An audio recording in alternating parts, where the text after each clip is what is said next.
Hoe kunnen we use automatisch kabels laten uitrekenen? Ik heb een voorbeeldtekening gemaakt. In die voorbeeldtekening heb ik een verdeler gezet. Ik heb wat kabelgoot getekend. Bij de broodafdeling heb ik 2 ovens getekend.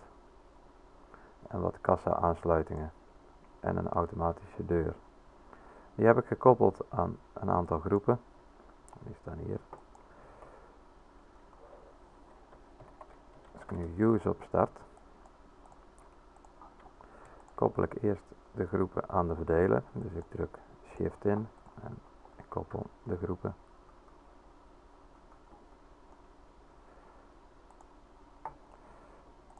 Nu vul ik bij de kast een kastcode in.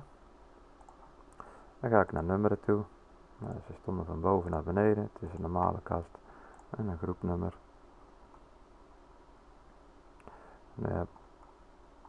Nu hebben we genummerd.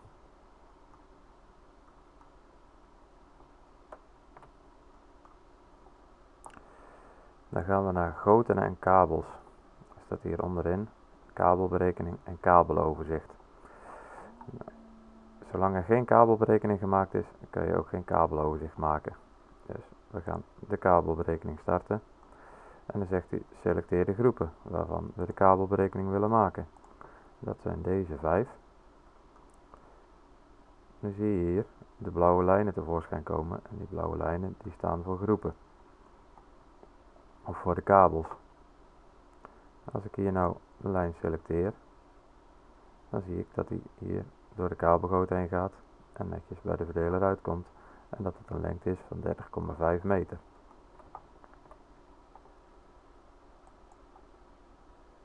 Als ik terug naar het beginscherm ga, dan zie ik hier nog even niks. Als ik hem dan opnieuw opstart, dan zie ik hier een kastcode tevoorschijn komen.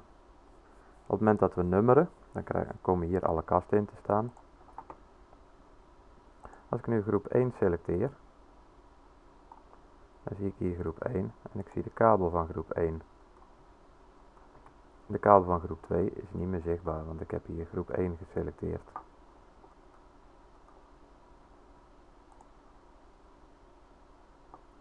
Als ik dan groep 5 selecteer, gebeurt hetzelfde. De kabel van groep 1 is niet meer zichtbaar en de kabel van groep 5 is wel zichtbaar.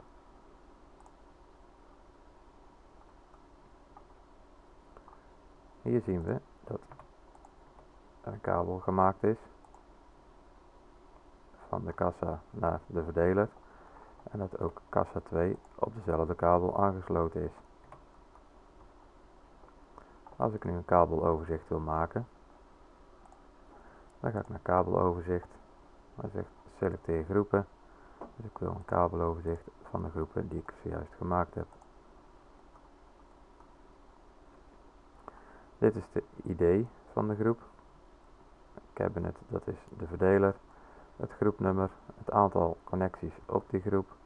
De totale lengte van de kabel. Hoogteverschil wordt niet berekend door use, maar kan je dus zelf invullen om het totaaloverzicht compleet te maken. En hier staat wat er op de groep is aangesloten.